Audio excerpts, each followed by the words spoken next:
6 guns aimed at Sam Bennett in the middle of Prescott's main street. Dutch Morgan's voice cut through the silence.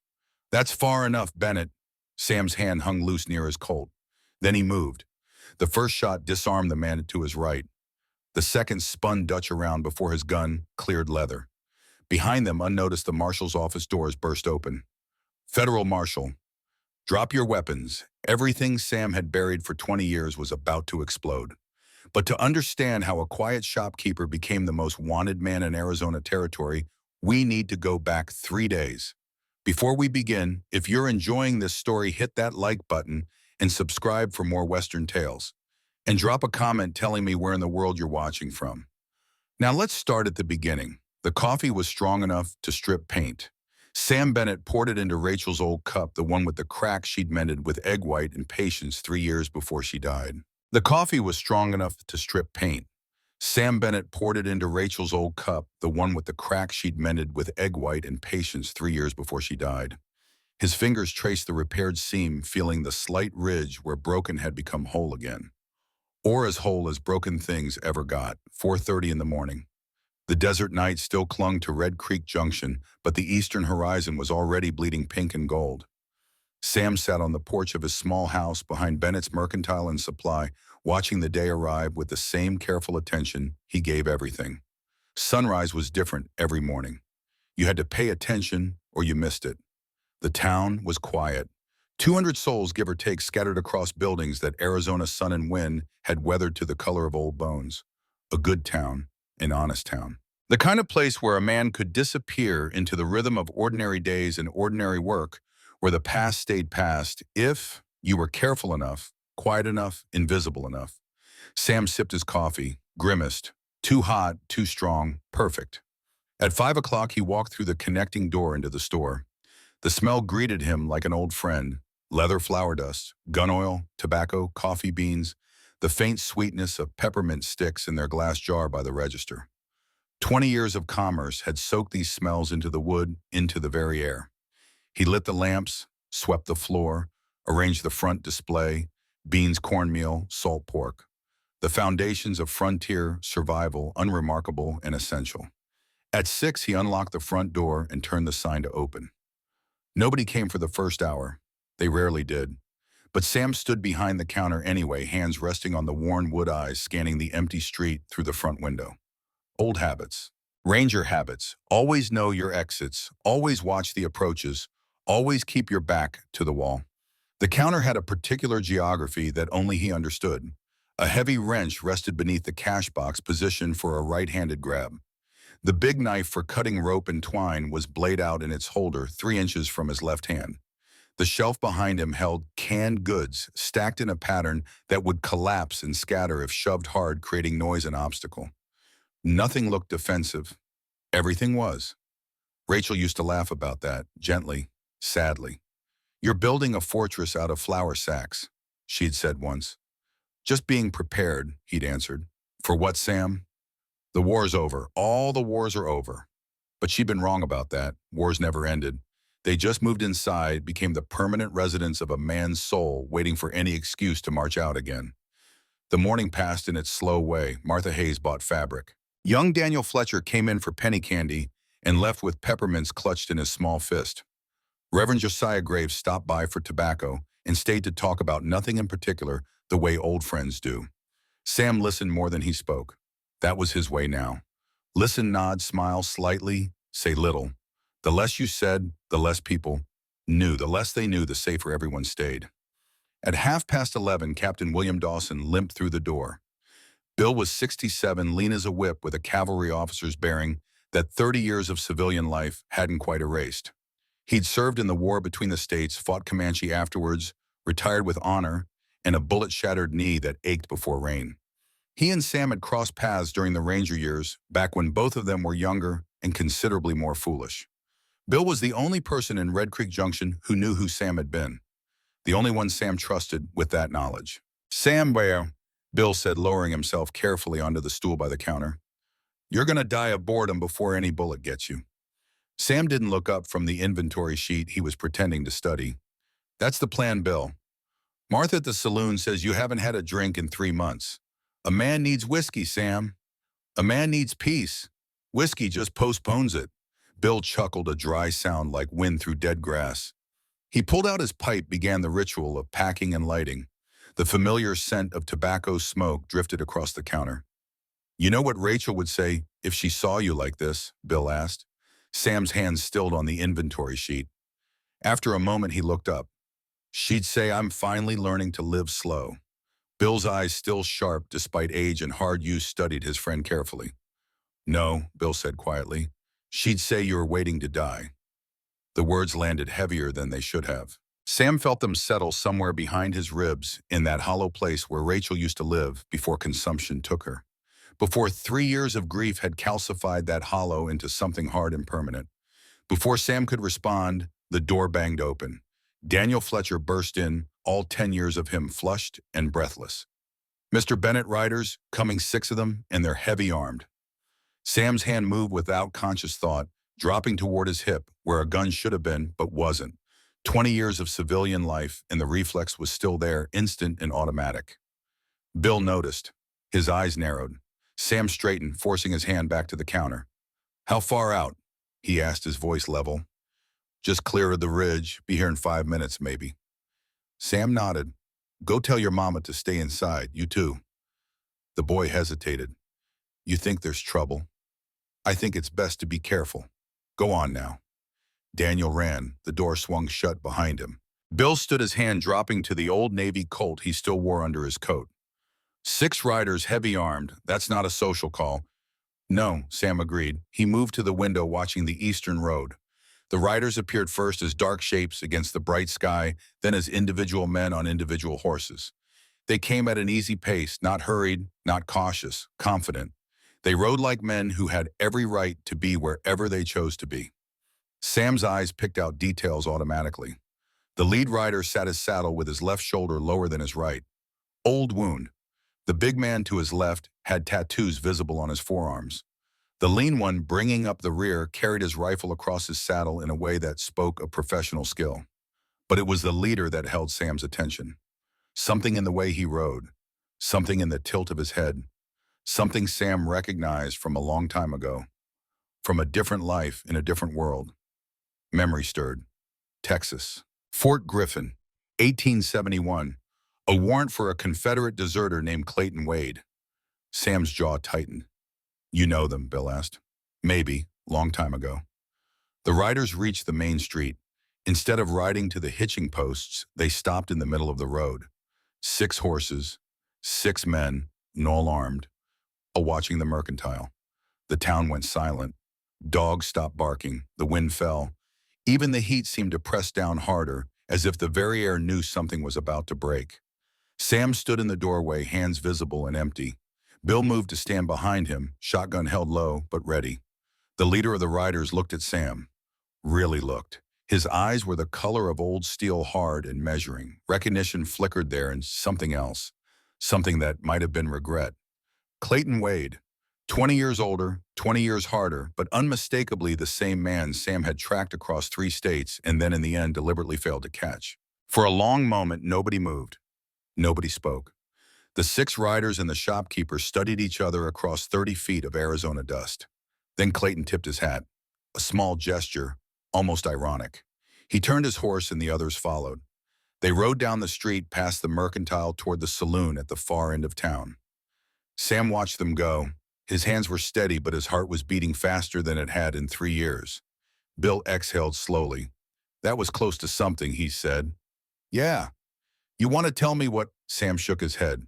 He stepped back inside, began closing the shutters on the windows, moving methodically, preparing. Sam, Bill said, talk to me. Sam finished the last shutter. The store was dim now, lamp-lit and shadowy. He turned to face his friend. You remember Fort Griffin when I was hunting that Confederate deserter? Wade, Clayton Wade. You never brought him in. I let him go, told him to disappear, start clean. Bill's expression hardened. And now he's back. Now he's back. Why, boy? Sam moved to the back room to a crate he hadn't opened in 3 years. Inside, wrapped in oilcloth, was his old gun belt. The leather was still supple, still serviceable. The Colt Peacemaker gleamed dully in the lamplight. I don't know yet, Sam said quietly. But whatever brought Clayton Wade to Red Creek Junction, it's not going to be good. The sun had set hours ago. Clayton Wade sat by the fire at his camp 2 miles outside town, methodically cleaning his Colt. The familiar motions were soothing. Pull the cylinder, check each chamber, run the cleaning rod through the barrel, wipe down the frame, reload, holster. His hands shook slightly. Not from fear, never from fear. From the piece of shrapnel still lodged near his left shoulder blade, souvenir of a Union artillery barrage at Shiloh in 1862. 29 years ago, and some mornings, he could barely lift his arm. Getting old, he thought.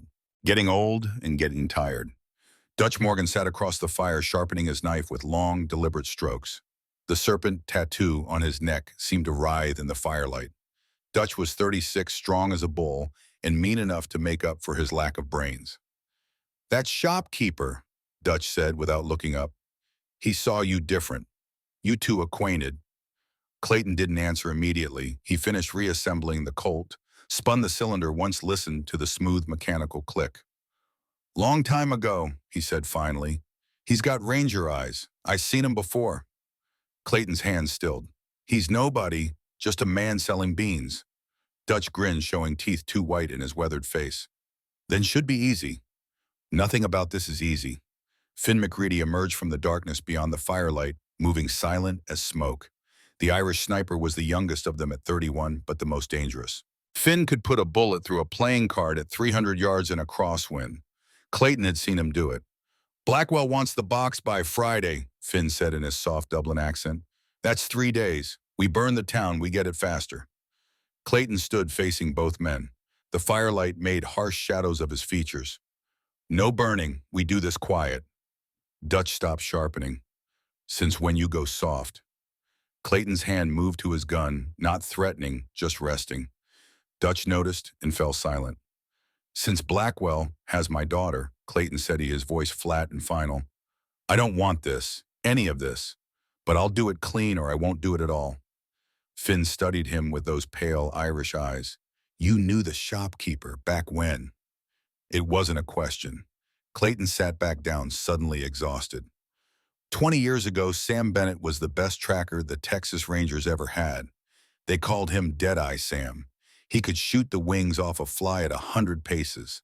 More importantly, he could read a man, know what he was thinking before he knew it himself. "So why'd he let you go?" Finn asked. Clayton stared into the fire. The flames painted his memories in shades of orange and gold. "Because I told him the truth. I wasn't a deserter. I was a survivor. My company got wiped out at Shiloh. I was the only one left alive.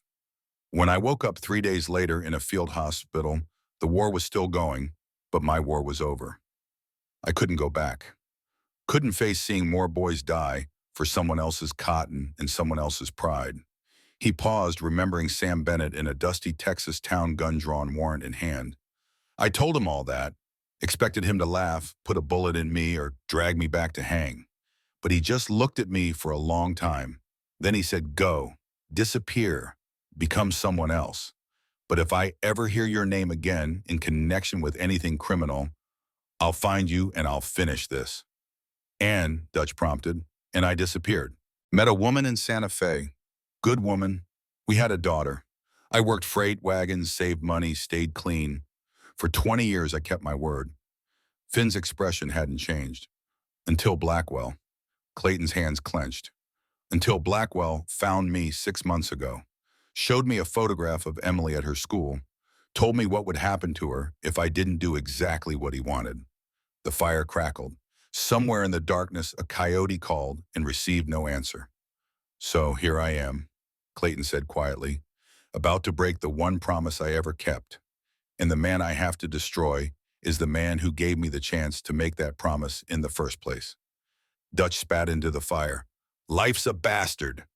"Yeah," Clayton agreed, "it is." Meanwhile, in Red Creek Junction, Sam Bennett sat at his small kitchen table, Rachel's journal open before him.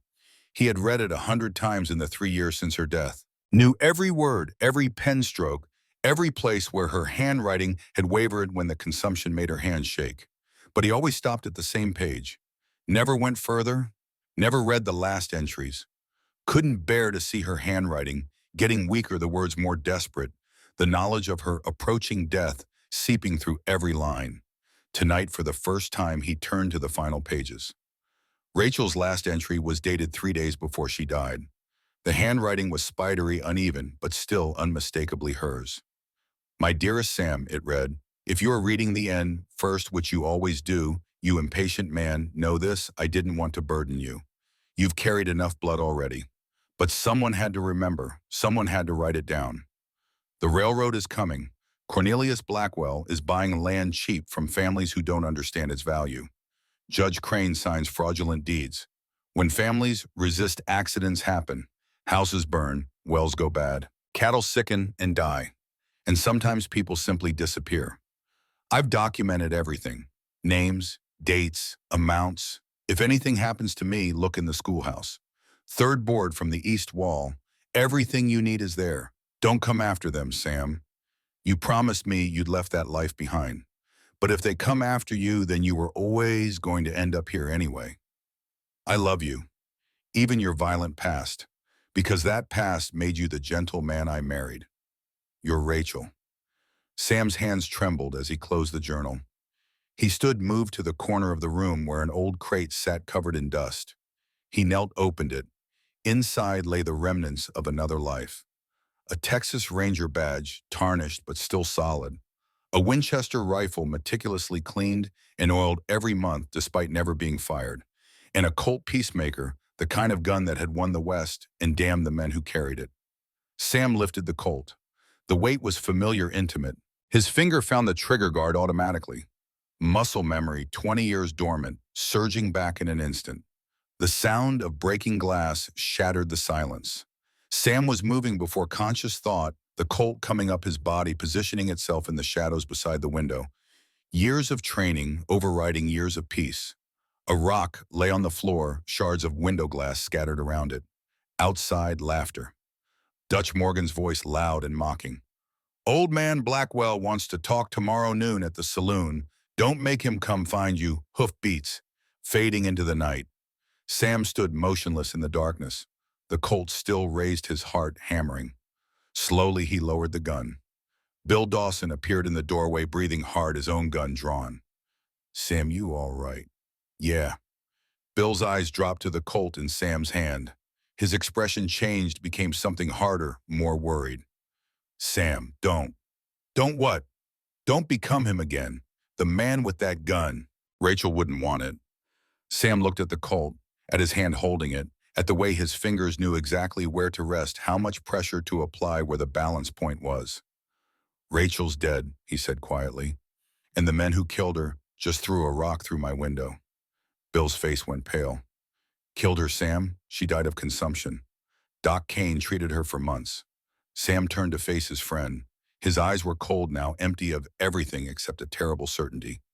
Did she, or did we just want to believe that? He walked past Bill into the night toward the mercantile, toward the gun belt he hadn't worn in 20 years.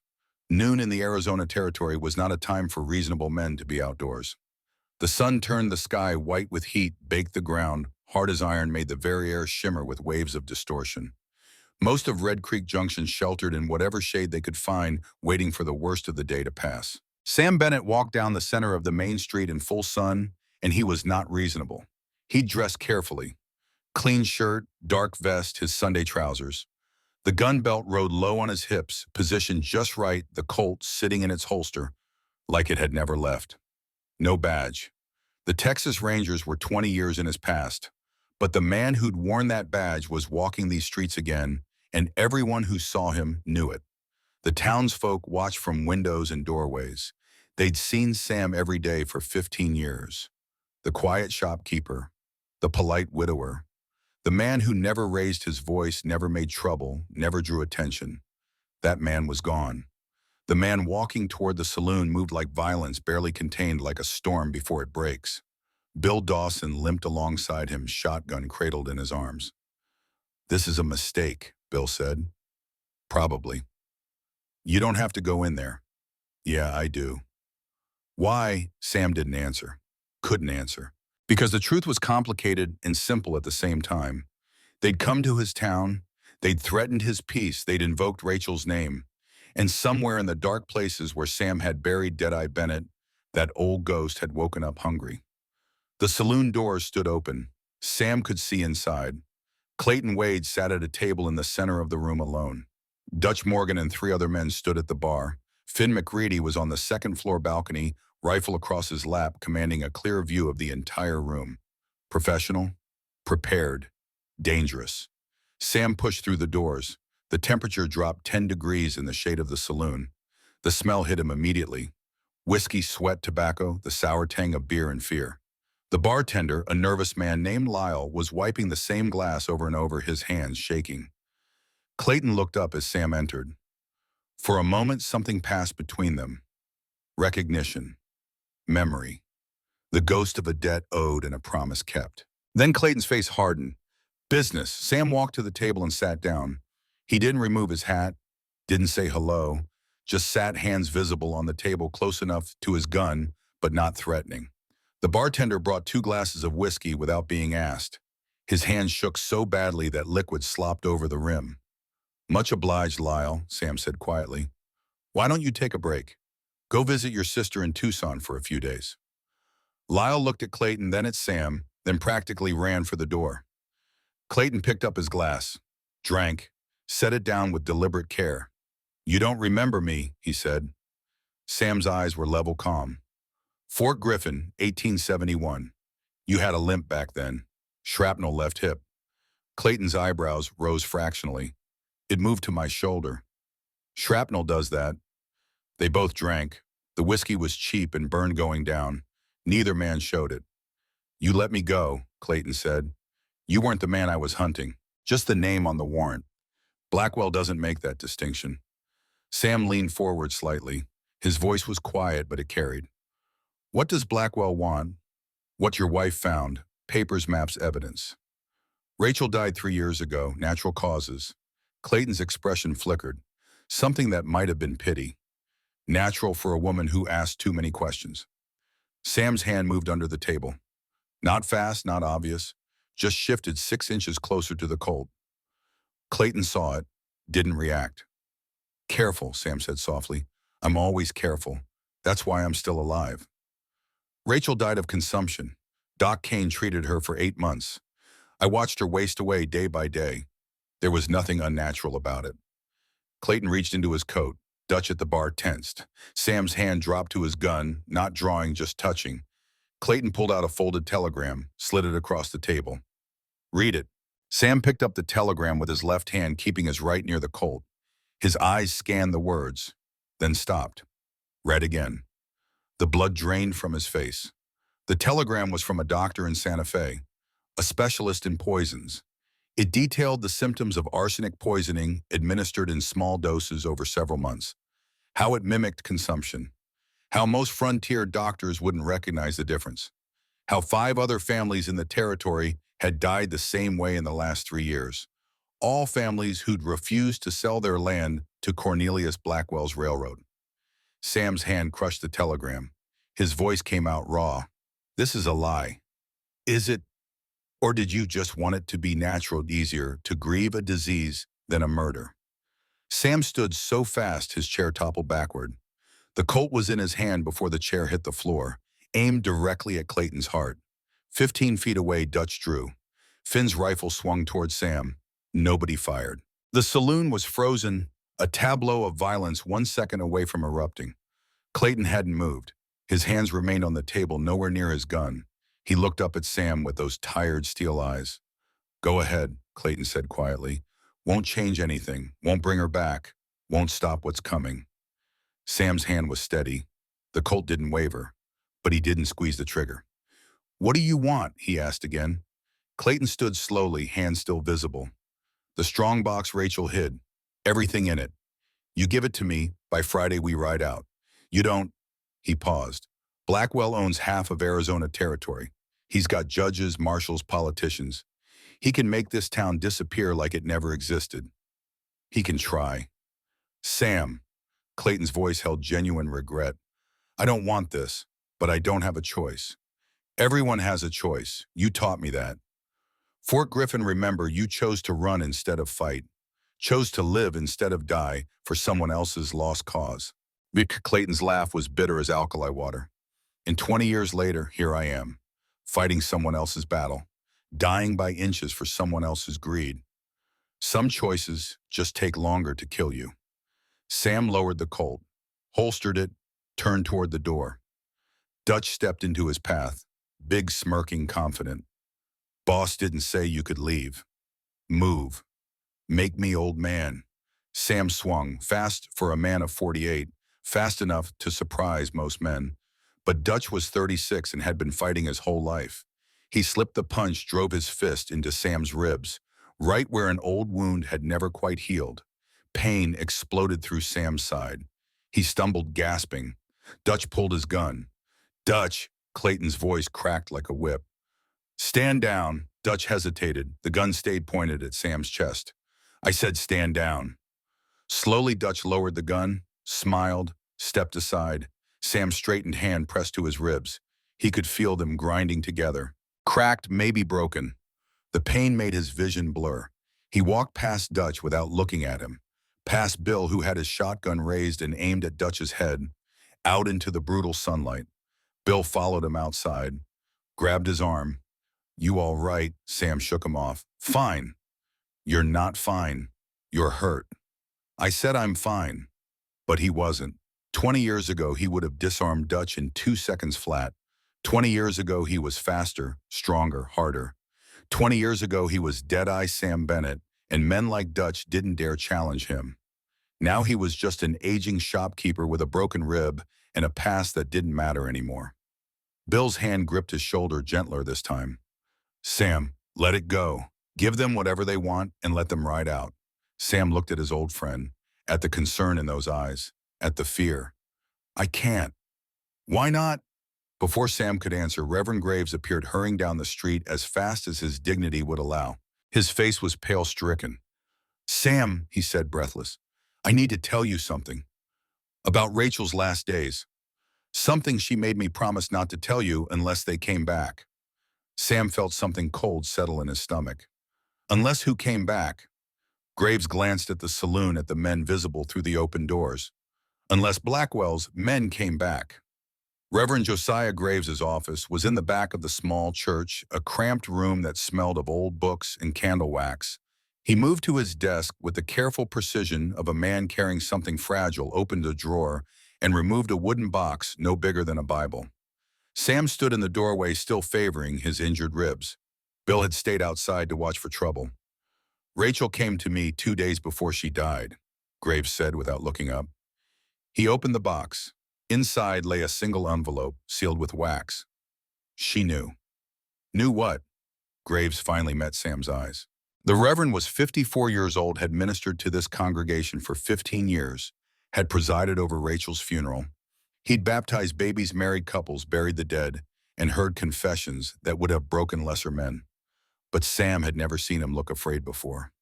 She knew she was poisoned. The words landed like stones dropping into still water. Ripples spreading outward, disturbing everything. Sam's hand found the back of a chair, gripped it. The wood creaked under his fingers. That's not possible. Doc Kane said consumption. Doc Kane is a good man and a fair physician, Graves said quietly. But he's a frontier doctor. He treats broken bones, bullet wounds, fevers. He wouldn't recognize arsenic poisoning. Rachel did. How? Graves opened the envelope. Inside was a letter in Rachel's handwriting.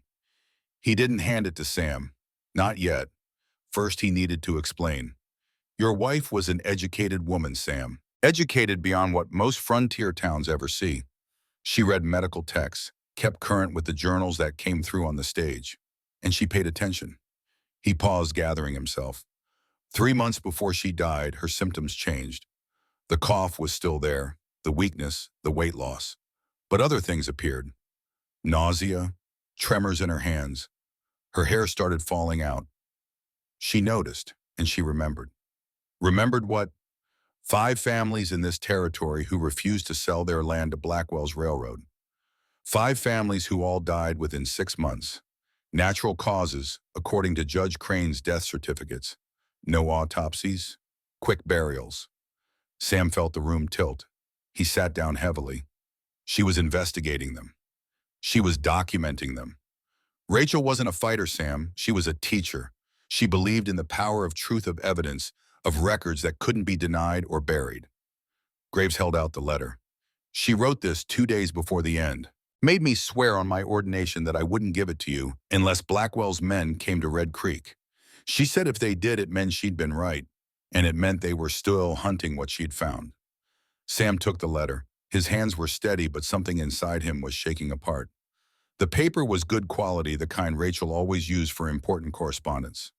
Her handwriting filled both sides in her neat, careful script. Reading it felt like hearing her voice again, like she was sitting beside him speaking these words directly into his ear. "My dearest Sam," it began, "by the time you read this, I'll be gone. Don't grieve for me. I chose this path knowing where it led. I could have stopped investigating, could have stayed quiet, but that would make me complicit in what Blackwell is doing. It would make me a coward. And you didn't marry a coward. His men followed me for weeks. I knew what was coming. The poison in my tea, in my food, in the water I drank. Small amounts. Careful.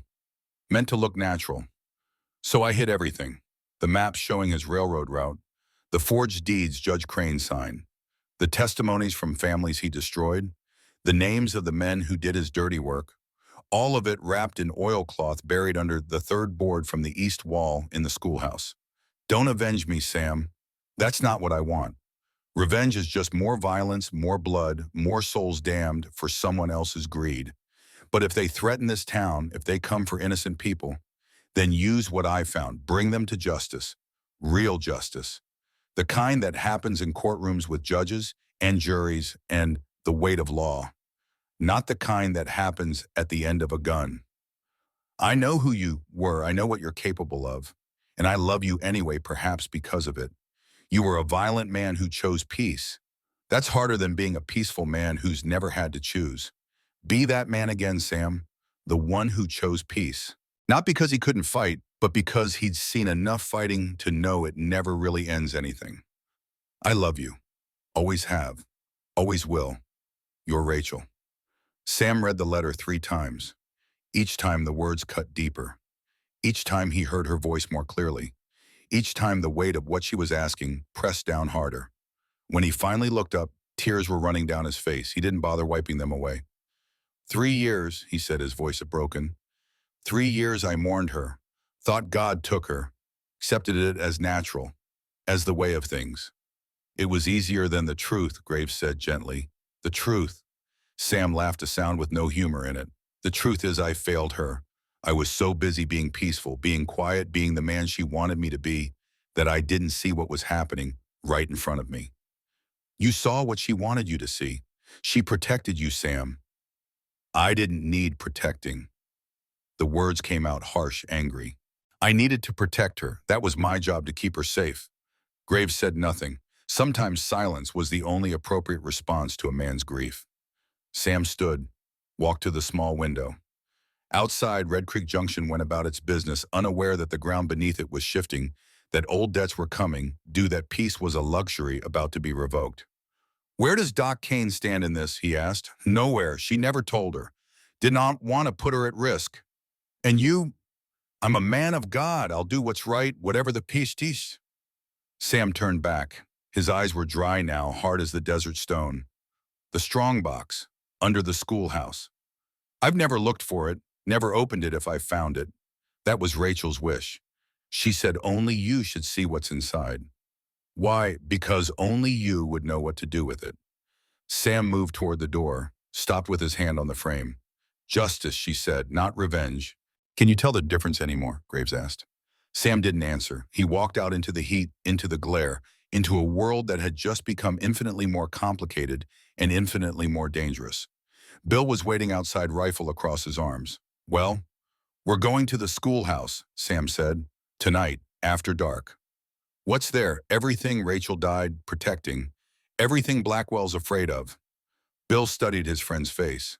Saw something there that made him grip his rifle tighter. Sam, what are you planning? I'm planning to keep a promise. The one I made to her and the one I am about to break. Behind them, Clayton Wade watched from the window of the saloon. He saw Sam's face, saw the set of his shoulders, saw the way he moved now. Not like a shopkeeper, like a hunter. Clayton turned to Dutch. "It's started," he said quietly. "Whatever piece Sam Bennett found here, it's over." Dutch grinned. "Good, I was getting bored." Clayton didn't respond. He was thinking about a daughter in Santa Fe, about a debt 20 years old, about how the worst moments in life were never the ones you expected. They were the ones where you had to choose between two things you couldn't bear to lose. And somehow, no matter which you chose, you lost them both. Midnight in the Arizona desert was a different world. The brutal heat surrendered to cold that seeped into bones and made breath visible. Stars crowded the sky in impossible numbers so bright they cast shadows. The moon hung full and pale, turning Red Creek Junction into a landscape of silver and black. Sam Bennett moved through those shadows like he'd been born to them. 20 years of selling flour and nails hadn't erased the skills that had made him the best tracker in the Texas Rangers. He knew how to step silent, how to use darkness, how to become invisible when he needed to. The schoolhouse sat at the edge of town, a simple wooden structure Rachel had fought for 5 years to get built. She'd taught there for 3 years before the consumption, before what Sam now knew was poison, had weakened her too much to stand before a classroom. He approached from the east, using the building itself to shield him from the saloon where Clayton's men were drinking. Bill Dawson covered him from the church bell tower, rifle ready, old cavalry instincts sharp despite the years. The schoolhouse door was unlocked. It always was, Rachel had insisted. Knowledge should never be locked away, she'd said. Sam slipped inside, waited, let his eyes adjust to the deeper darkness within. The familiar smell wrapped around him. Chalk dust, wood polish, the faint sweetness of the apples children sometimes brought their teacher. Rachel's ghost lived here stronger than anywhere else in Red Creek Junction. He lit a small lantern, kept the flame low. A voice spoke from the corner. "I was wondering when you'd come." Sam's hand dropped to his Colt, had it halfway drawn before he recognized the speaker. Doc Harriet Kane stepped into the lamplight, hands visible and empty. She was 42, lean and competent, with intelligent eyes and hands scarred by years of frontier medicine. She'd been in Red Creek for 7 years, had treated everything from snake bite to bullet wounds with equal skill. "Doc," Sam said, lowering the gun, "you about gave me heart failure." "Wouldn't be the first time tonight." She nodded toward the floor. "Third board from the east wall. I've been guarding it since sunset." Sam looked where she indicated. One board was slightly raised, disturbed. "You knew." "Rachel told me. 2 days before she died, made me promise to protect it if anyone came looking." "Why didn't you tell me?" Harriet's expression was complicated, sad and determined at once. "Because we both loved her, and she loved you enough to want you free. Free from this." She gestured at the floor, at the secrets buried beneath. "Free from becoming that man again. The one with the gun and the badge and the body count." Sam knelt beside the board. His hands found the edge, pried it up. The wood came free with a soft groan. Beneath lay a cavity about 2 feet square, lined with oilcloth to keep moisture out. Inside the cavity rested a metal strongbox military issue, the kind used to transport payroll during the war. It was locked with a heavy padlock. Sam lifted the box, heavier than it should be. Not just papers, then. Something else. "She gave you the key?" he asked. Harriet pulled a length of ribbon from around her neck. A small key dangled from it. "She said when you came for it I should help you open it, but I should also tell you something first." "Tell me." "She knew what was in here would change you, would make you choose between the man you'd become and the man you used to be, and she was terrified you'd choose wrong." Sam took the key. Their fingers touched briefly. Harriet's hand was cold. "There is no right choice anymore," Sam said quietly. "Clayton Wade has 3 days to bring Blackwell this box or that railroad. Barron will erase this town like it never existed. The only question is whether I go down quiet or fighting." Rachel would say there's always another option. Rachel's dead because she tried to find another option. The words came out harsher than he intended. Harriet flinched but didn't back away.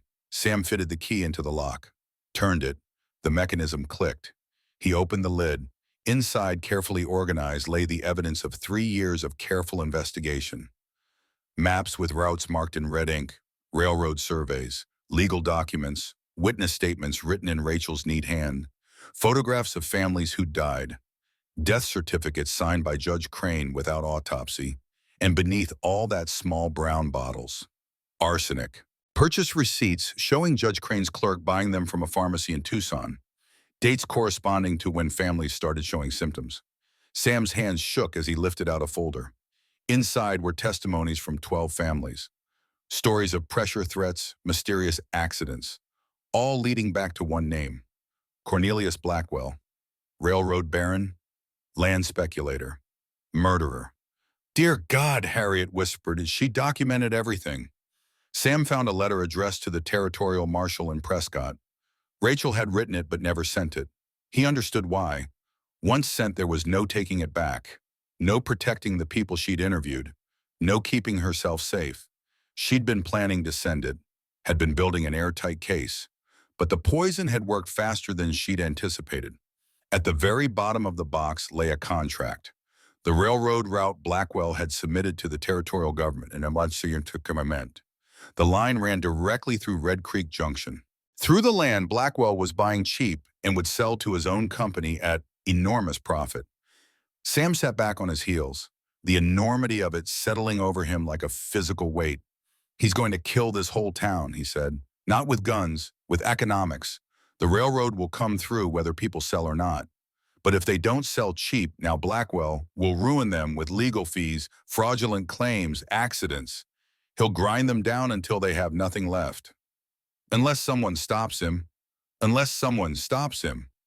A sound outside, boots on gravel, multiple sets. Sam killed the lantern instantly. Moved to the window. In the moonlight, he could see 3 men approaching the schoolhouse, Dutch Morgan and 2 others. They know we're here, Sam said. Harriet's breath caught. How? Doesn't matter. We need to move. Now. But Dutch was already at the door, kicking it open, moonlight silhouetting his bulk. Well, well, the shopkeeper and the lady doc, cozy. Sam stepped between Harriet and Dutch. His hand rested on the Colt. Leave. This doesn't concern you. Dutch laughed. Everything in this town concerns us now, old man. Boss wants that box. You just saved us the trouble of digging for it. The 2 men with Dutch spread out, flanking. Professional, prepared. Sam did the math. 3 armed men, him with a pistol, Harriet unarmed, the strong box too heavy to run with. Bill in the bell tower, but too far away to help before this went bad. Dutch pulled his gun. Here's how this works. You hand over the box. We don't kill the lady. Simple. Here's how this works. Sam said, his voice gone cold and flat. You leave right now, or I put bullets in all 3 of you before you can blink. Dutch's smile widened. Big talk for an old man who couldn't even land a punch this afternoon. That was me being peaceful. You don't want to see me the other way. Something in Sam's tone made Dutch hesitate. Made him look closer at the man standing in front of him, at the way Sam stood balanced on both feet, at how his gun hand hung loose and ready, at eyes that had gone empty of everything except lethal calculation. One of the other men, younger and less experienced, made the mistake of going for his gun. Sam moved. 20 years fell away in an instant. The Colt cleared leather faster than the eye could follow. The first shot took the young man's gun out of his hand. The second hit his shoulder, spinning him around. Non-lethal, but incapacitating. The third man froze, hand on his gun, but not drawing. Dutch tried, got his weapon halfway up before Sam's Colt was aimed directly at his face. Don't, Sam said quietly. Dutch stood motionless, gun half drawn, staring down the barrel of Sam's Colt. 3 feet away, no way to miss, no way to survive if Sam decided to pull the trigger. You're fast, Dutch said, surprise and respect fighting with anger in his voice. I used to be faster. Clayton was right. You are Deadeye Sam. Was, past tense. Now I'm just a man trying to live quiet. But you boys keep pushing. Dutch slowly lowered his gun, let it drop to the floor. We'll tell Clayton you're not as soft as you look. You do that. Dutch started backing toward the door. His companion helped the wounded man up, and they stumbled out into the moonlight. Sam stood at the window watching them go. His hand was steady, but something inside him was shaking. Not fear, recognition. He'd just done what he swore to Rachel he'd never do again. He'd become Deadeye Sam Bennett. and God help him, it had felt natural. Harriet moved beside him. She pulled bandages from her medical bag, already preparing for what came next. "You're bleeding," she said. Sam looked down. Dutch's man had gotten a knife into him during the fight. Not deep, but bleeding freely. He hadn't even felt it happen. "Sit," Harriet ordered. He sat. Let her work. The pain came now sharp and insistent. She cleaned the wound, stitched it with efficient movements. Her hands were steady, professional. "This changes things," she said quietly. "Yeah. They know what you can do now. They won't underestimate you again." "Good. Maybe they'll leave. Or maybe they'll come in force next time." Sam didn't answer, because she was right and they both knew it. Morning came with the kind of heat that made you question your life choices. By 8 o'clock, the temperature was already climbing toward unbearable. By 9, the whole town knew about the fight at the schoolhouse. Cornelius Blackwell arrived at 10. He came in a private railway car that had been shunted onto the siding of the small depot Red Creek Junction maintained for the stage line and freight wagons. The car was painted a deep burgundy with gold trim, the kind of luxury that announced wealth and power without saying a word. Blackwell himself was 58, dressed in an expensive suit, despite the heat, with silver hair and a face that had spent most of its life smiling at people while calculating their worth. He walked down the steps of his private car like a man descending from Olympus to deal with mortals. 6 armed guards accompanied him, not cowboys, not drifters, professional security men who moved like military. Clayton Wade met him at the depot. They spoke briefly, Clayton's face growing harder with each word Blackwell said. When Blackwell handed him a telegram, Clayton read it and then crumpled the paper in his fist. Sam watched from the window of his mercantile. He'd been awake all night cataloging the contents of Rachel's strongbox, making copies of the most important documents. The originals he'd given to Bill Dawson to hide. The copies he'd given to Reverend Graves with instructions to send them to the territorial marshal if anything happened to him. Now he watched Blackwell and Clayton. Watched how Blackwell spoke, and Clayton listened with the posture of a man being given orders he couldn't refuse. Bill appeared beside him. "That's Blackwell." "Yeah. He doesn't look like much. The dangerous ones never do." At 11, the church bell rang, not for services, for a town meeting. Blackwell had called it. Everyone in Red Creek Junction was expected to attend. Sam strapped on his gun belt and walked to the church. The building was packed. Every family, every business owner, every soul with a stake in Red Creek Junction's future crowded into the pews and aisles. The heat was oppressive. Women fanned themselves.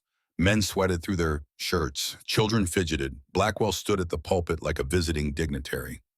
Reverend Graves sat to the side, his face carefully neutral. "Ladies and gentlemen," Blackwell began, his voice smooth as aged whiskey, "I come to you today with an opportunity. The railroad is coming to Arizona. Progress is inevitable. The only question is whether you prosper with it or get left behind." He unfolded a map. The proposed route showed the line running directly through Red Creek Junction. "This town sits on land that will be worth 10 times its current value once the railroad comes through. I'm offering to buy your properties at fair market prices, more than fair. Generous, in fact." Murmurs rippled through the crowd. Blackwell let them build before continuing. "I know there have been unfortunate rumors, questions about other towns, other families. Let me be clear, those situations were tragic, but they were also the result of stubbornness, of people who refused to see opportunity." He paused for effect. "I don't want that to happen here. Red Creek Junction is a good town. Honest people. Hard workers. You deserve to benefit from progress, not be crushed by it." Thomas Fletcher stood up. He was 29, married with 2 children, worked a small farm at the edge of town. "What happens if we don't sell?" he asked. Blackwell's smile never wavered. "Then the railroad will still come through. Eminent domain is a powerful legal tool, but the prices will be set by courts and lawyers, and I guarantee they'll be far less generous than what I'm offering today." "That's extortion," Fletcher said. "That's progress," Blackwell corrected gently. "I didn't make the laws, son. I just understand how to work within them." Sam stood up. The church went quiet. "You killed my wife," he said. His voice was level, but it carried to every corner of the building. Blackwell turned to look at him. If he was surprised, he hid it well. I beg your pardon.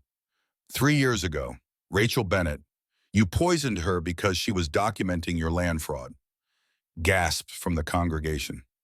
Blackwell's expression shifted, became harder. That's a serious accusation, Mr. Bennett. I hope you have proof. Sam held up Rachel's strongbox. Every eye in the church fixed on it. I have 3 years of documentation. Witness statements, death certificates, purchase receipts for arsenic, maps showing your actual route versus the route you filed with the territorial government. Everything needed to put you in prison for the rest of your life. The church erupted, people talking over each other, questions, shouting fear and anger, mixing into chaos. Blackwell raised his hand. The noise subsided. Let me understand this, he said calmly. You're accusing me of murder based on papers your late wife allegedly gathered. Not allegedly. She documented everything, including the 12 families you destroyed to clear your route. And you plan to do what with this evidence? Take it to the territorial marshal. Already done. Copies are on their way to Prescott. Judge Crane is finished. You're finished. Blackwell studied Sam for a long moment. Then he smiled. Not the smooth public smile. Something colder. You've made a mistake, Mr. Bennett. A fatal one. He turned back to the congregation.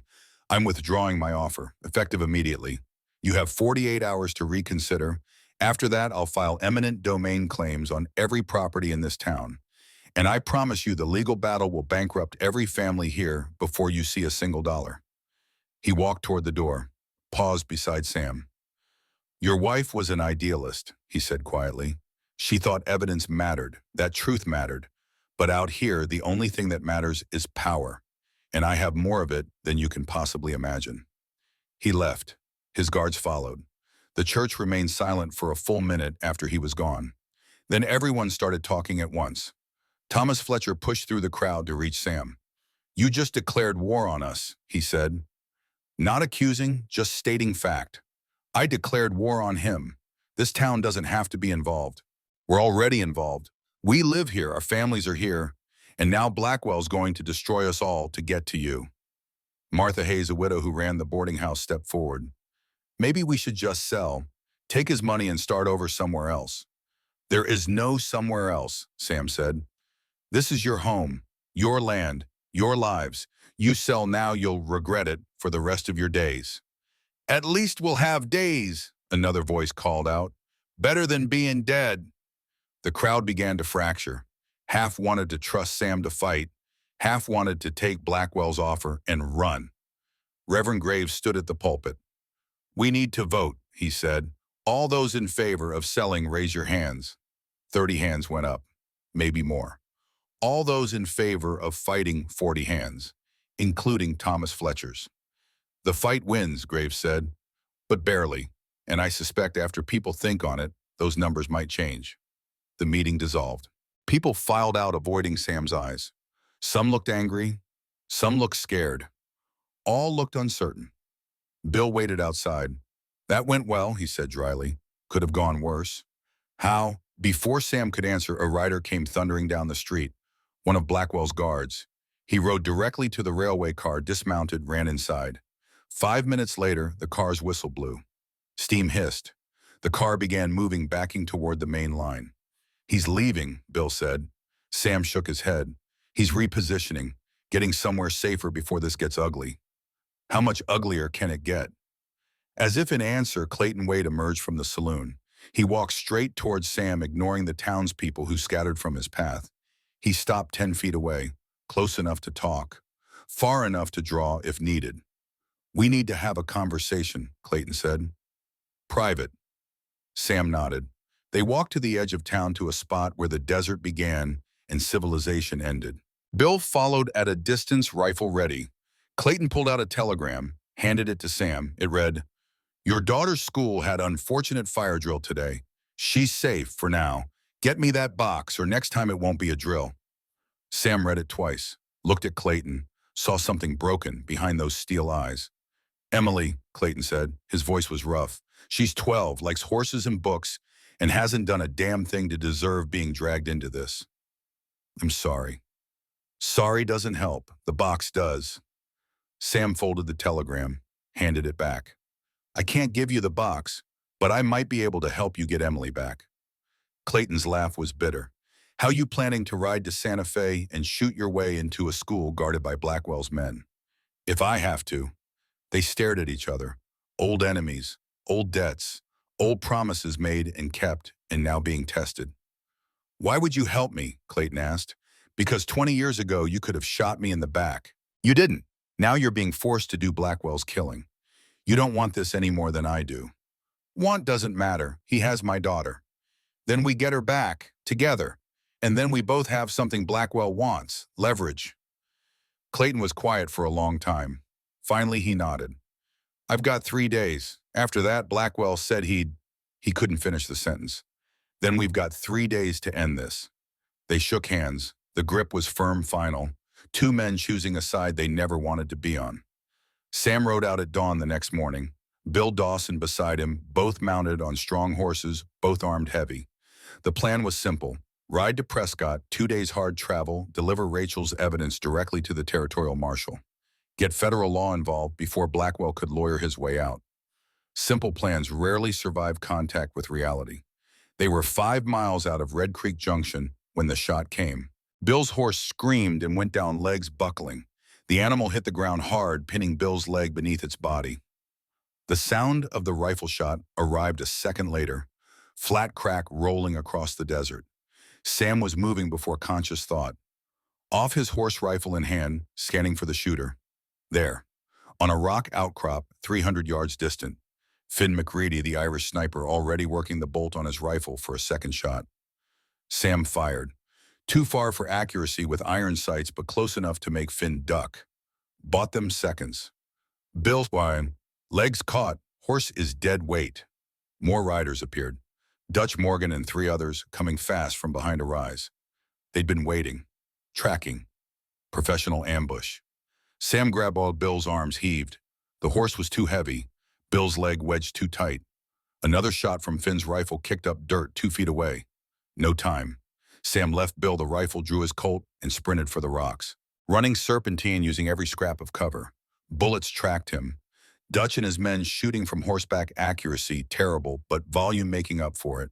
Sam made the rocks. Turned, fired 3 carefully aimed shots. Dutch's horse went down. One of the other riders clutched his arm, wounded. They scattered, seeking cover.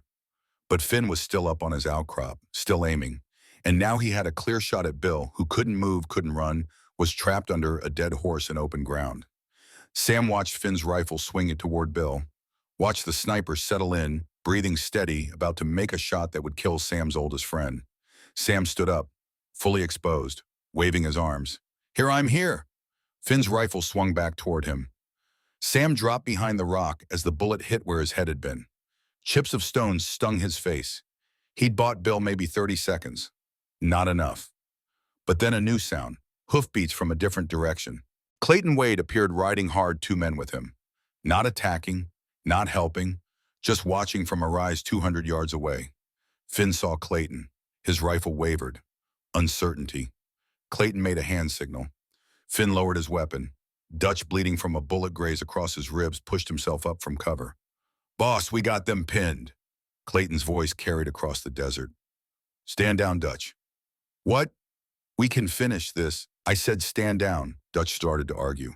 Clayton's hand dropped to his gun. Dutch went quiet. Sam used the pause to run back to Bill. Together with adrenaline-fueled strength, they heaved the dead horse, enough for Bill to pull his leg free. It was badly bruised, maybe fractured, but not crushed. Can you ride? Sam asked. Not well, but better than dying here. They got Bill onto Sam's horse. Sam would walk, leading the animal, rifle ready. Clayton rode closer, stopped at talking distance. You've got maybe an hour before Blackwell hears I let you go. After that, he'll send more men. Better men. Why let us go at all? Because I'm done. Done following orders that make me a murderer. Done sacrificing what's left of my soul for a man who'd kill my daughter the moment she stopped being useful. Sam studied him. You're choosing a side. I'm choosing my daughter. If that means siding with you, so be it. Blackwell will kill her for this. Not if we get to her first. Sam made a decision, pulled Rachel's copied documents from his saddlebag, handed half to Clayton. If I don't make it to Prescott, you do it. Get these to the marshal. Make sure Blackwell hangs. Clayton took the papers. And Emily. There's a woman in Red Creek. Doc Harriet Kane, smart, capable, and she doesn't owe Blackwell anything. Tell her I sent you. She'll help. They parted ways, Clayton riding east toward Santa Fe and his daughter. Sam walking west, leading Bill's horse, trying to get back to Red Creek Junction before everything fell apart. They made it 3 miles before Bill's leg gave out completely. The pain that he'd been gritting through finally overwhelmed him. He slumped in the saddle, barely conscious. Sam got him down, examined the leg in the harsh morning light. Broken, no question. Bone grinding against bone. Bill's face was gray with shock and pain. Leave me, Bill said. Take the horse. Get to town. Not happening. Sam, you can't carry me and watch your back. Watch me. He got Bill back on the horse, tied him into the saddle so he wouldn't fall, then started walking, leading the animal rifle in one hand, eyes scanning constantly for threats. The sun climbed. The heat became murderous. Sam's canteen ran dry. His shoulder wound from yesterday reopened, blood soaking his shirt. His cracked ribs ground together with each breath. But he kept walking. By the time Red Creek Junction came into view, it was mid-afternoon. Sam was staggering. Bill was unconscious from pain. The horse was nearly spent. And surrounding the town, arranged in a loose perimeter at all the approach roads, were Blackwell's men. At least a dozen, maybe more. A siege. Sam stopped just outside rifle range, studied the situation. No way in without being seen. No way to fight through that many guns. No good options at all. Then a figure appeared on the road ahead. Reverend Graves walking slowly, hands raised and visible. He reached Sam, breathing hard. They came an hour ago, Blackwell's orders. Nobody in or out until you hand over the box. The town, scared, half want to give you up, half want to fight. It's tearing us apart. And you, Graves looked at Bill, at Sam's wounds, at the blood and exhaustion. I'm a man of God, Sam. I believe in miracles, but I also believe in practical action. And right now, practical says we need help that isn't coming. Sam looked at the town, at the people he'd lived among for 15 years. Good people, honest people, about to be destroyed because of choices he'd made. Get Doc Kane, he said. Bill needs surgery. I'll create a distraction. What kind of distraction? Sam checked his Colt. 5 rounds left. Check the rifle. Half a magazine. The kind that gets people's attention. He walked forward, alone, toward the men surrounding his town, toward the fight he'd spent 20 years avoiding. And behind him, in Red Creek Junction, people watched from windows and wondered if this was the day peace finally died. The men at the perimeter saw him coming, a lone figure on foot carrying a rifle, walking with the slow inevitability of a man who'd made his choice and would see it through no matter the cost. Word spread fast. Guns came up. Horses shifted nervously. Dutch Morgan stepped forward to meet him. His ribs were bandaged where Sam's bullet had grazed him that morning. The wound had made him meaner. You got some nerve, old man, walking right up to us.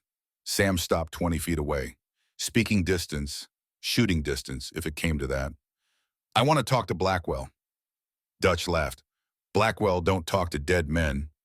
I'm not dead yet. Give it time.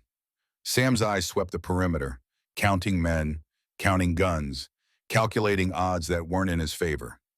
You boys are making a mistake, he said, loud enough for all of them to hear. Blackwell's using you. When this is done, when the law comes asking questions, you think he'll protect you. You're expendable. Just like the men who poisoned my wife. Just like the men who burned families out of their homes. Some of the hired guns shifted uncomfortably. Not all of them were killers. Some were just cowboys who'd taken a job that paid better than punching cattle. Where are those men now? Sam continued. The ones who did Blackwell's dirty work before you. Anyone seen them? Anyone know their names? Silence, because the answer was obvious. Blackwell left no witnesses. Dutch's hand dropped toward his gun. Enough talk. I agree, Sam said. He raised his voice, projecting across the desert. I'm going back to town now. Anyone wants to stop me, now's your chance. He started walking, not toward Dutch, around him, toward Red Creek Junction. Dutch drew. I said stop. Sam kept walking. A shot cracked out, kicked up dirt at Sam's feet. Sam stopped, turned slowly. His right hand hung loose near his Colt. His face was empty of expression. "You boys have a choice to make," he said quietly. "Let me pass or find out why they used to call me Deadeye Sam Bennett." Dutch's gun was already drawn, aimed at Sam's chest, but his hand was shaking slightly because he'd seen Sam shoot in the schoolhouse, had seen how fast he was, how accurate. 20 feet was a long distance for a pistol. But for a man with a rifle already drawn, it was nothing. And Dutch had just watched Sam walk 5 miles carrying a wounded man through desert heat with blood soaking his shirt and exhaustion weighing every step. Had watched him keep going when any reasonable man would have quit. That kind of will was more dangerous than any gun. "Let him through." The voice came from behind Dutch. One of the other hired men, an older cowboy with gray in his beard. "What?" Dutch spun. "I said let him through. I signed on to intimidate people, not murder a man walking home." Blackwell said, "Blackwell's not here, and I'm done taking orders from a man who pays with blood money." The cowboy holstered his gun, turned his horse, rode away. 3 others followed him. Dutch watched them go. His face was purple with rage, but now his numbers had shrunk, and Sam was still standing there, waiting patient as stone. "This ain't over," Dutch said. "No," Sam agreed. "It's not." He walked past Dutch, past the remaining hired guns. None of them moved to stop him.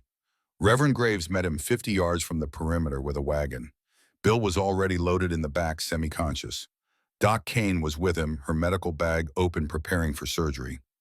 "Get him to my office," she told Graves, "and get me clean water, lots of it." The Reverend drove off. Sam stood in the street watching the town watch him. He could feel their fear, their anger, their desperate hope that somehow this would all work out. Thomas Fletcher approached. His wife and children were with him. The kids looked scared. "Mr. Bennett," Fletcher said, "I'm with you, whatever you need." "Tom, you should get your family somewhere safe." "There is nowhere safe, not anymore. So we might as well stand." Other people emerged from buildings. Not all of them, not even half, but enough. Merchants, farmers, the blacksmith, the schoolteacher who'd replaced Rachel. They didn't say much, just stood there. A silent declaration that this was their town and they wouldn't be run out. Sam felt something loosen in his chest. He'd been alone for so long, carrying everything himself, that he'd forgotten what it felt like to have people at his back. "All right," he said, "here's what we do." They gathered in the church. Sam spread a map on a table, began marking positions, explaining fields of fire, creating overlapping zones of defense. Old Ranger training coming back. How to defend a position against superior numbers. How to make the enemy pay for every inch. "They're not going to charge," he explained. "They'll try to starve us out. Cut off water, food, wait until we're desperate. So we need supplies centralized. Families move into the church and the school. Easier to defend, easier to provision."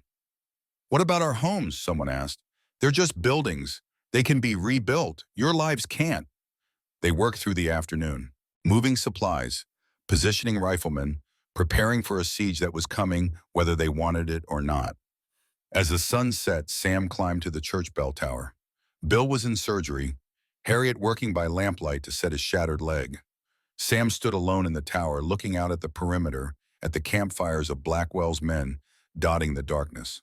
Footsteps on the ladder. Harriet emerged, wiping blood from her hands. "Bill's leg is set. He'll live, but he won't be fighting." "I know." She stood beside him, looking out at the same fires, the same darkness.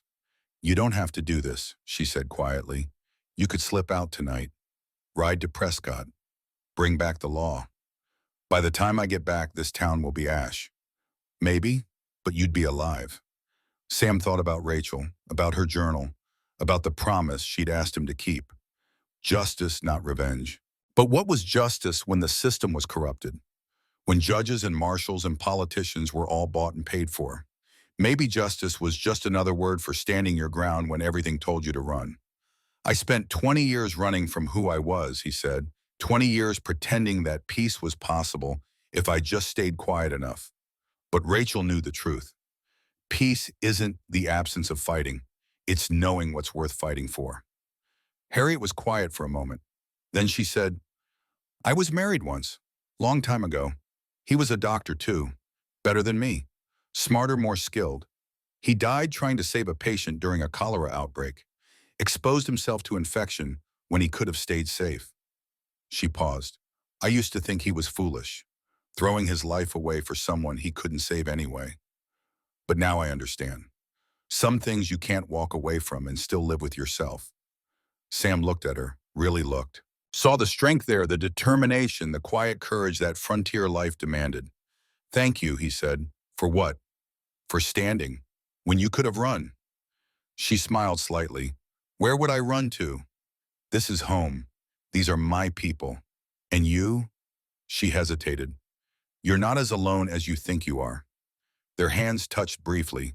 Then she descended the ladder back to her patients, back to the work of keeping people alive.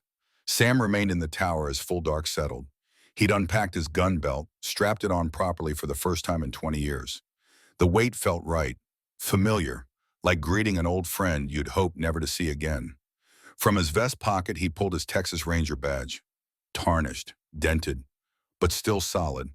He pinned it to his vest, not because he was a Ranger again, those days were done, but because the badge represented something, a promise, to stand between good people and bad men, to draw a line and say this far, no further.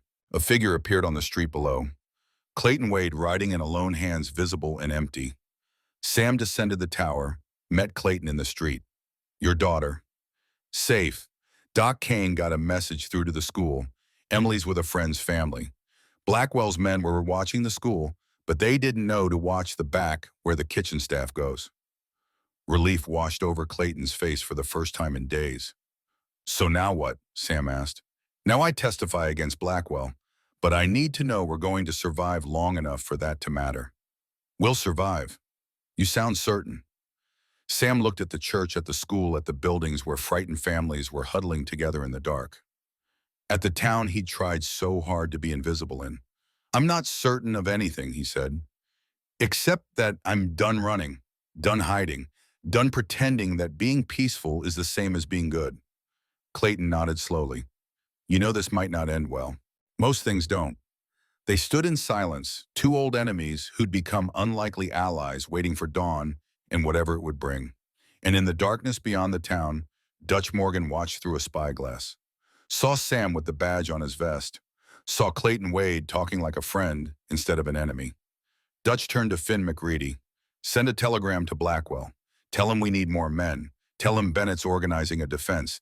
And tell him, Dutch smiled mean and anticipatory, tell him it's time to stop playing games. Time to remind this town what happens when you fight progress. Finn went to send the message, and the night grew darker still.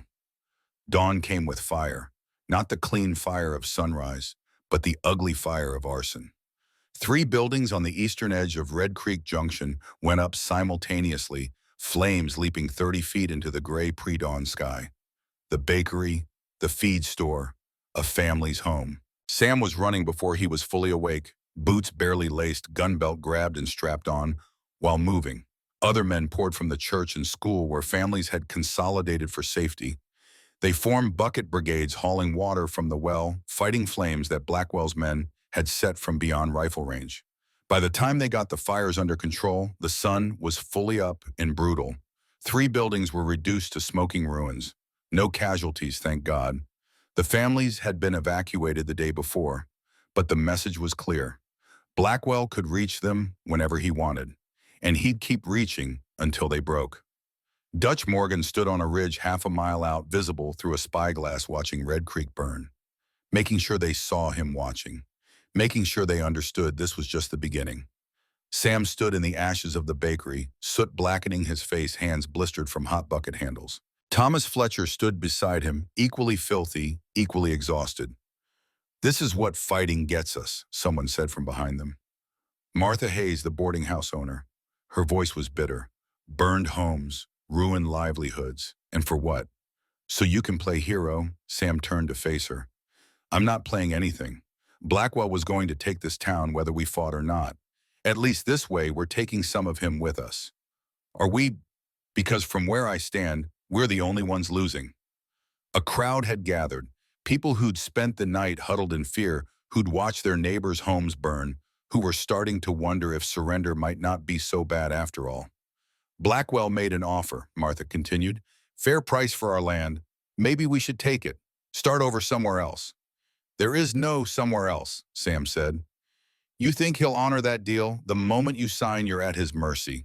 He'll change the terms, delay payment, tie you up in courts until you've got nothing left. You don't know that? I know men like him. I've been hunting men like him for 30 years. They don't negotiate. They don't compromise. They take everything and leave nothing. Thomas Fletcher stepped forward. Mr. Bennett's right. My grandfather built our farm with his own hands. 40 years of sweat and blood in that soil. I'm not handing it over to a railroad baron who'll tear it up and forget it ever existed. Noble words, Martha said. But will they keep your children alive when Blackwell's men come in the night? Sam had no answer for that, because she was right. Noble words didn't stop bullets, didn't prevent fires, didn't protect the innocent from men who dealt in violence and fear. The crowd began to fracture again, some nodding at Martha's words, others standing firm with Thomas. The town tearing itself apart from within, which was exactly what Blackwell wanted. Doc Harriet Kane emerged from the church, Bill Dawson limping beside her on crutches.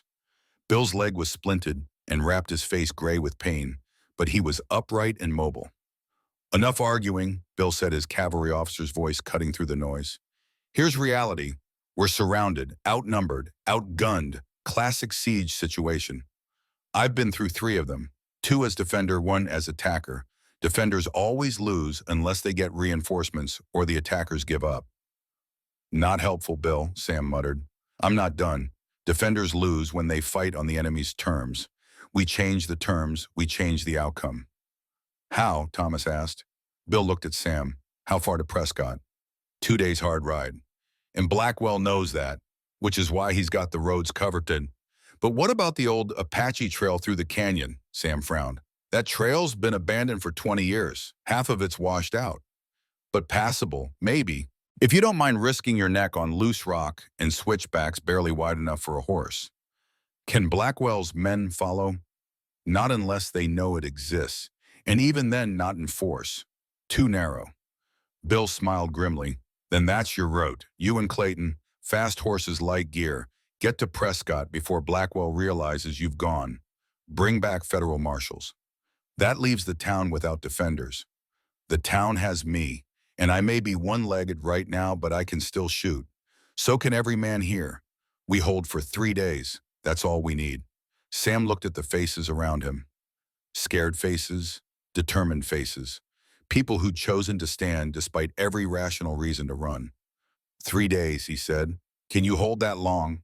Bill's expression was serious. I held Shiloh Church for 2 days with 20 men against 200. This'll be easier. It was a lie, and they both knew it.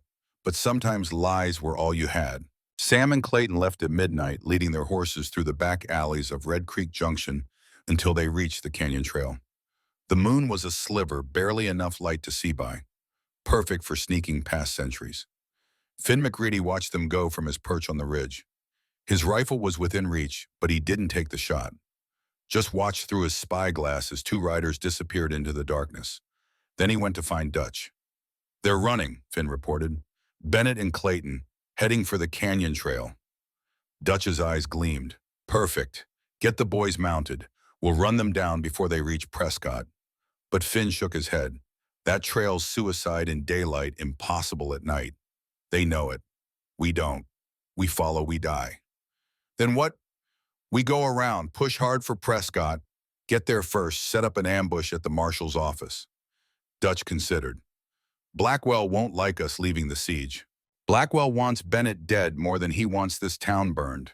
We bring him Bennett's body, he'll forgive anything. They rode out an hour later. 6 men, including Dutch and Finn, the fastest riders, the best shots. Heading east on the main road while Sam and Clayton struggled west through treacherous terrain. The canyon trail was every bit as bad as Sam remembered. Narrow switchbacks carved into rock face. Sections where erosion had eaten away half the path. Places where one misstep would send horse and rider tumbling 300 feet to the rocks below. They moved at walking pace, leading the horses when the trail got too dangerous to ride. The night was cold at this altitude. Their breath steamed, the stars wheeled overhead, indifferent to human struggle. Clayton spoke quietly as they navigated a particularly treacherous section. You know this might not work. Even if we reach Prescott, even if the marshal believes us, Blackwell's got lawyers and judges in his pocket. Could take months to bring him to trial. I know. And Red Creek might not last months. I know that too. They reached a wider section, mounted up, pushed the horses faster. Time was bleeding away. Every hour they spent on this trail was an hour Blackwell's men tightened the noose around Red Creek Junction. Dawn found them halfway to Prescott, exhausted and saddle sore. They stopped at a spring to water the horses to chew on jerky and hardtack that tasted like leather. Clayton pulled out a photograph. A young girl with dark hair and her father's steel gray eyes. Emily, safe now hidden with friends, but still a target if Blackwell got desperate enough. She's all I got left, Clayton said quietly. Her mother died when she was 6. Fever. I raised her alone, tried to give her better than what I had. You did good. Did I? I'm a man who's killed for money, who's threatened innocent people because I was too scared to say no. What kind of father does that make me? Sam thought about Rachel, about the years they'd had together, about the promises he'd made and broken and made again. The kind who's trying to do better. That's all any of us can do. They rode on. The terrain flattened as they descended from the mountains toward Prescott. By mid-afternoon, they could see the town in the distance, and they could see the dust cloud from riders approaching fast from the south. Dutch had beaten them here. Sam and Clayton reined up behind a rock formation, studying the situation. 6 riders were entering Prescott, heading straight for the marshal's office, setting up exactly the ambush Finn had predicted. They'll watch the office, Sam said. Wait for us to walk in, shoot us in the street and claim self-defense. So what do we do? Sam was quiet, thinking. Then he pulled Rachel's documents from his saddlebag. I go in the front, loud, make them focus on me. You slip in the back, get the papers to the marshal while they're distracted. That's suicide. Only if they're faster than me, and I don't think they are. Clayton studied his face. You're really willing to die for this town, for people you barely know. I'm willing to die for the idea that good people shouldn't have to live in fear of bad men. If that includes this town, then yeah, I'll die for it. They split up. Clayton circled wide, approaching Prescott from the north. Sam rode straight in down the main street in full view of anyone watching. Dutch saw him first, whispered to Finn. The trap was set. They spread out along the street, casual but positioned, waiting for Sam to get close to the marshal's office before they made their move. Sam rode past the saloon, past the general store. His hand rested loose on the reins, but his eyes tracked every shadow, every window, every place a gunman might hide. He dismounted 50 feet from the marshal's office, tied his horse, started walking. Dutch stepped into the street behind him. Finn appeared on a rooftop to the left. The other 4 spread out in a semicircle. That's far enough, Bennett, Dutch called. Sam stopped, turned. His hand hung near his Colt. You boys are making a mistake. No mistake, just finishing what we started. The only thing you're finishing is your own rope. Federal marshals are already looking into Blackwell. You pull those guns, you're not just murderers, you're cop killers. Dutch's laugh was ugly. We'll take our chances. Behind them, unnoticed, Clayton Wade slipped through the back entrance of the marshal's office. Found Marshal James Hendricks, a weathered man of 60, with a badge he'd worn honestly for 30 years.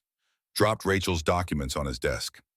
Read these, Clayton said, then get every deputy you have got. Hendricks looked at the papers.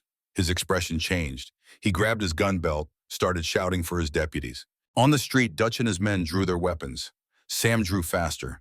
His first shot took the gun from the hand of the man to his right. The second shot hit Dutch high in the shoulder, spinning him around. Non-lethal, professional. Finn's rifle cracked from the rooftop. The bullet took Sam's hat clean off his head. Sam dove behind a water trough, came up shooting. His third shot forced Finn to duck. The other men scattered, seeking cover, returning fire. Bullets chewed up the wood of the trough, sent water gushing. Then the marshal's office doors burst open. Hendricks and 4 deputies, all armed, all angry. Federal Marshal, Hendricks roared, drop your weapons now. The gunfight froze. Dutch looked at the deputies, at Sam, at the blood running down his arm. The math was suddenly very different. One by one, Blackwell's men laid down their guns. Hendricks walked to Sam, who was standing now, Colt still drawn. You Sam Bennett? Yes, sir. The documents your friend brought me, they're genuine. Every word. Rachel Bennett spent 3 years gathering that evidence. Blackwell had her killed for it. Hendricks' face hardened. Then Cornelius Blackwell is under arrest. And these men are accessories to murder. He turned to his deputies. Lock them up, all of them, and send a telegram to the territorial governor. Tell him we're coming for a railroad baron. Blackwell got the news by telegram that evening. His men arrested, federal marshals en route. Evidence of his crimes in official hands. The carefully constructed empire he'd built through decades of corruption and violence was crumbling. He didn't panic. Men like Blackwell didn't panic, they adapted. Within an hour, his private railway car was detached from the siding at Red Creek Junction and attached to the westbound express. Destination California. From there, Mexico. From there, anywhere the law couldn't reach. He took Emily Wade with him. The girl had been recaptured from her hiding place by men Blackwell kept in reserve for exactly this kind of emergency. She was 12 years old, terrified, and now the only leverage Blackwell had left. Clayton found out when he and Sam returned to Red Creek Junction with Marshal Hendricks and a dozen federal deputies. The town was battered but standing. Bill Dawson had held the siege, though it had cost them. 2 men dead, 5 wounded, half the buildings on the east side burned to foundations. But they'd held. Clayton's face went white when he learned about Emily, where Blackwell's private car, Reverend Graves said, attached to the westbound express 2 hours ago. He's running. Sam looked at Clayton, saw the desperation there, the fear of a father who'd lost his child once and couldn't bear to lose her again. How fast is that train? Sam asked Hendricks. Hits 40 miles an hour on the straightaways. Can we catch it on horseback? Not a chance. Sam thought fast. What about the eastbound express? When's it due?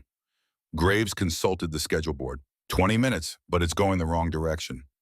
Not if we commandeer it. Turn it around. Chase Blackwell's train west. Hendricks stared at him. You're talking about a train chase. You got a better idea. The marshal was quiet for a moment.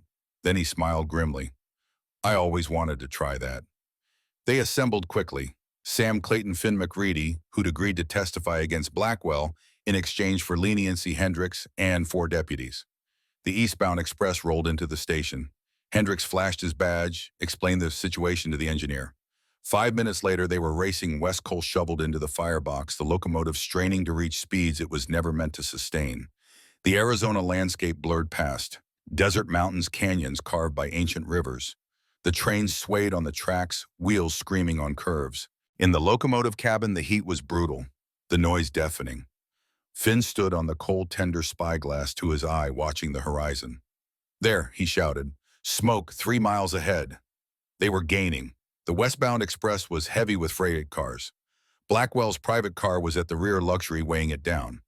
The eastbound express stripped to just the locomotive, and a single car was faster, lighter, built for this chase. 2 miles, 1 mile, half a mile. Close enough to see the westbound train clearly now. To see Blackwell's burgundy car at the end windows curtained defensive and final. Clayton was already moving toward the front of their locomotive. Get me alongside. I'm jumping. You'll be killed, Sam said. She's my daughter. There was no arguing with that. Sam looked at the engineer. Can you match speed? I can try. The trains ran parallel, now separated by 20 feet of empty air. The gap narrowed. 15 feet. 10. Clayton didn't wait. He ran, leaped, arms outstretched. For a moment, he was airborne, suspended between 2 locomotives, hurtling through the desert at 40 miles per hour. His hands caught the railing of Blackwell's car. His body slammed against the side feet, scrambling for purchase. He hauled himself up, climbed to the roof. Sam followed. Then Finn. Then 2 deputies. Leaving Hendricks and the others to control their locomotive. The roof of a moving train was its own special hell. Wind tore at them, threatened to rip them off and throw them to the desert floor, flashing past below. The train swayed and bucked. Every rivet, every seam was a potential death trap. They moved forward, crawling, inching toward Blackwell's car. A window shattered. Gunfire. Blackwell's remaining bodyguards shooting from inside the car. Finn returned fire with his rifle. Precise shots that forced the guards to duck, bought them seconds to advance. They reached the rear car. Clayton kicked in the door. Inside was luxury, velvet curtains, polished wood crystal decanters, and at the far end, Cornelius Blackwell holding a pistol to Emily Wade's head. The girl was crying, terrified, but alive. "Far enough," Blackwell said calmly. "One more step and I paint these expensive walls with her brains." Clayton froze. His gun was drawn but useless. Any shot risked hitting Emily. Sam stepped forward, hands visible and empty. "It's over, Blackwell. Federal marshals have your records. Your men are arrested. Your empire is finished." "Perhaps, but I'm not. Let me off this train. Let me reach the border and the girl lives." "You'll kill her anyway. You don't leave witnesses." Blackwell smiled, not the smooth public smile, something colder. "True, but this way she dies later. Gives her father a few more hours of hope. Isn't that worth something?" The train hit a curve. Everyone swayed. In that moment of instability, Emily twisted, sank her teeth into Blackwell's gun hand. He screamed, jerked back. The gun went off. The bullet hit crystal, sent glass exploding. Clayton fired, not at Blackwell, at the coupling connecting the private car to the rest of the train. The heavy bullet struck the coupling pin. Once. Twice. The third shot sheared it completely. The private car separated, began to slow as the rest of the train pulled ahead. Sam lunged forward, grabbed Emily, threw her to Clayton. Father and daughter crashed together, holding each other as the decoupling car rocked and slowed. Blackwell raised his gun, aimed at Sam's head. Sam could have drawn, could have fired, could have ended it right there. But he saw the other door opening, saw Finn McReady with his rifle already aimed, saw the federal deputies climbing onto the car from the other direction. Blackwell was surrounded, finished, beaten. Sam holstered his weapon. "It's done," he said quietly. "You're done." Blackwell's hand trembled. For a moment, Sam thought he might shoot anyway. Might go out in violence because he'd never known any other way. Then Marshal Hendricks was there, gun drawn, voice carrying the weight of federal law. "Cornelius Blackwell, you're under arrest for murder, fraud, corruption, and about 40 other charges I'll think of on the way to court. Drop the weapon." Blackwell looked around, at the guns pointed at him, at the law he'd always managed to buy or intimidate now standing firm and incorruptible, at the empire he'd built crumbling to dust. He dropped the gun. The trial took place in Prescott 3 months later. By then, Blackwell's network had unraveled completely. Judges, politicians, land speculators, all the men who'd enabled his crimes scrambling to make deals and save themselves. Judge Hosea Crane never made it to trial. They found him in his study the night before he was to testify, a bullet through his brain, and a note that simply read, "I'm sorry." Sam attended the trial every day, sat in the back of the courtroom watching justice grind forward with agonizing slowness. Lawyers argued procedure, witnesses were questioned and cross-examined, evidence was presented and challenged.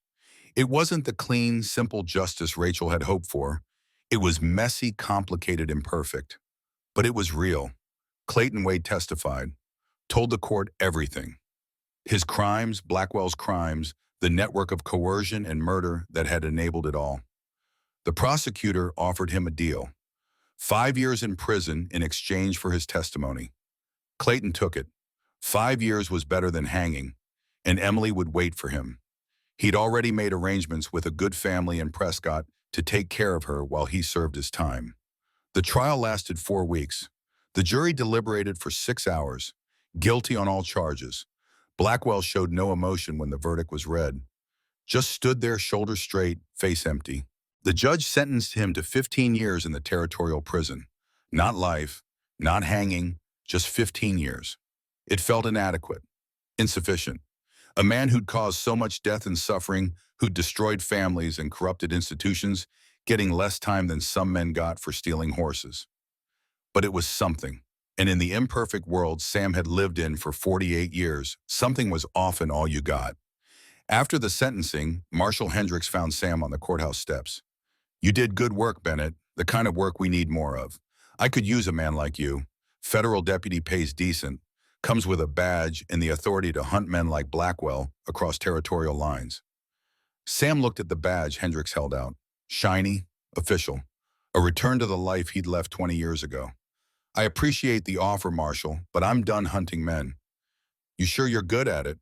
That's the problem. I'm too good at it. And every time I do it, a piece of who I want to be dies. Eventually, there's nothing left but the hunter. Hendricks nodded slowly. Rachel would be proud of you. Rachel would tell me to go back to Red Creek and sell flour to honest people. Then that's what you should do. They shook hands. Sam walked away from the courthouse, away from the badge, away from the chance to be Deadeye Sam Bennett again. He walked toward the train station, toward home, toward a life that was damaged but salvageable. Red Creek Junction was rebuilding. The burned buildings were being replaced. New lumber, new paint, new hope. The siege had cost them, but they'd survived. And survival bred a kind of stubborn optimism. Sam reopened his mercantile 3 days after returning from Prescott. The shelves were sparse supplies hard to come by while they rebuilt. But people came anyway. Not just to buy flour and nails, but to talk, to share stories about the siege, to process what they'd survived together. Thomas Fletcher's wife had died during the siege. Not from violence, but from fever that Doc Kane couldn't treat while bullets were flying. Thomas was raising his 2 children alone, now trying to work his farm and care for them at the same time. He brought them to the mercantile one afternoon. The boy was 10, the girl was 6. Both were too quiet, too serious for their ages.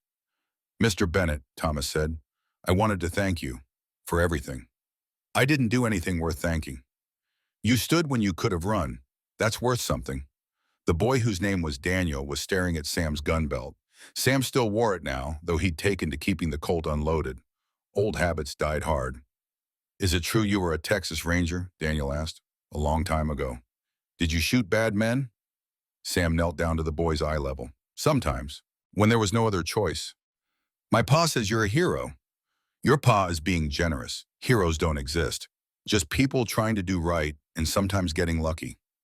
Daniel looked disappointed. Sam understood. The boy had just lost his mother. He needed heroes, needed to believe the world had people who could protect him from all the terrible things that lurked in darkness. "Tell you what," Sam said, "you're old enough to learn responsibility. How about I teach you to shoot properly, safely, so when you're grown you can protect your family the way your pa protected this town?" The boy's eyes lit up. Thomas looked uncertain but grateful. They started the next Sunday. Sam took Daniel out to the desert, set up tin cans, taught him the fundamentals. Stance, breathing, sight, picture, trigger, squeeze. The same lessons Sam had learned 40 years ago from a cavalry sergeant who'd believed that men with guns had responsibilities. "Why didn't you kill Mr. Blackwell?" Daniel asked one afternoon. Sam lowered his rifle, thought about how to answer. "Because killing should always be the last choice, not the first, not even the second or third. You exhaust every other option before you take a life." "But he was bad." "He was, and he's in prison now. Justice got him without me becoming a killer." "But you've killed before." "I have, and I carry those deaths with me every day. They don't go away, Daniel. They don't fade. Every man I've killed is still with me, whispering that maybe there was another way I didn't see." The boy was quiet, processing this. Too much weight for a 10-year-old, but frontier life didn't wait for children to be ready. Weeks became months. Red Creek Junction healed slowly. The railroad eventually came through, but on terms the town had negotiated with new lawyers and honest judges. The land sales were fair, the compensation adequate. People stayed. Doc Harriet Kane kept her practice. Became essential to the town's survival in ways that had nothing to do with medicine and everything to do with strength. She and Sam had dinner sometimes. Quiet evenings where they talked about books and weather and small things that didn't involve guns or death. No romance bloomed. They were both too scarred for that. But a friendship grew steady and sustaining. Bill Dawson recovered enough to walk without crutches, though his leg would never be the same. He spent his days in a rocking chair on the mercantile's porch, telling stories to anyone who'd listen about the siege, embellishing details until they bordered on mythology. Clayton Wade served 3 years of his 5-year sentence before being released for good behavior. He collected Emily and disappeared into California, sending Sam one letter that simply said, "Thank you, we're building something good here, something worth the price we paid." 1 year after the trial, Sam took his Texas Ranger badge from the wall where he'd hung it. He looked at it for a long time, remembered the man who'd worn it, the skills, the certainty, the violence. Then he put it in a wooden box, closed the lid, and placed it on the highest shelf in his bedroom. Not thrown away, Not forgotten, just set aside, because some parts of yourself you couldn't erase. You could only choose not to let them define you. He returned to the mercantile, to the counter where Rachel's coffee cup still sat, to the life he'd tried so hard to build and had nearly destroyed defending. The bell above the door chimed. Daniel Fletcher came in, a rifle under his arm, bright-eyed and eager. "Mr. Bennett, can we practice today?" Sam looked at the boy, at the future walking in through his door, asking him to pass on what he knew. Not the violence, not the darkness, but the responsibility that came with power. "Yeah," Sam said, "we can practice." They walked out to the desert together, teacher and student, carrying weapons that could kill but hopefully never would. Sam set up the cans, stepped back, watched Daniel take his stance. The boy's form was good, breathing steady, finger resting alongside the trigger guard until ready to shoot. "Remember," Sam said, "with skill comes responsibility. You're learning to protect, not to destroy. There's a difference, Ukis." "What's the difference?" "Intent, purpose, knowing when to shoot and when to lower the gun and walk away." Daniel nodded seriously, took aim, squeezed the trigger. The can flew backward, ringing. "Good shot," Sam said. They practiced until the sun started its descent toward the western horizon, painting the sky in shades of orange and gold. Then they walked back to town together, rifles unloaded, danger temporarily set aside. Sam looked at Red Creek Junction as they approached, the town that had nearly died. That had been saved not by one man's heroism, but by many people's stubborn refusal to surrender. Behind them, the desert stretched, vast and indifferent. Ahead, lights began appearing in windows as families prepared for evening meals, for the small rituals that defined human connection. Sam thought about Rachel, about her journal and her evidence, and her belief that truth mattered, that justice was worth fighting for, even when the fight seemed hopeless. He thought about the men he'd killed and the men he'd spared, about the choices that defined a life and the prices those choices demanded. Some men are born for peace, he thought, born gentle and stay gentle. Others earn peace through blood and fire, through learning the hard way that violence is easy and restraint is hard. He'd earned his peace twice. Once when he'd left the Rangers and married Rachel. Again when he'd defended Red Creek Junction and then chosen to return to quiet anonymity rather than embrace the life of a hunter. Both times the cost had been steep. Both times he'd paid it willingly. "Mr. Bennett," Daniel's voice pulled him from his thoughts. "Are you all right?" Sam looked down at the boy, at the next generation already learning to carry weapons, but hopefully also learning when to set them down. "I'm fine, son. Just thinking." About what? About redemption, Sam thought. About second chances and third chances, and whether a man could ever truly leave his past behind or if he just learned to carry it better. About home, he said instead, and how sometimes the hardest thing to do is just stay put and live quiet. They reached the mercantile.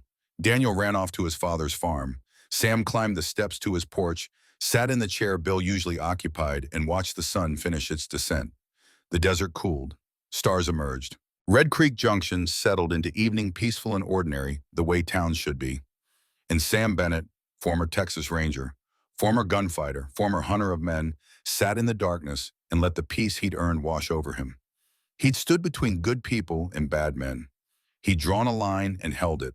And now, finally, he could rest. Not forever. There was no forever in this world. But for now, for this moment, for this quiet evening, in a town that had survived against impossible odds. For now, that was enough.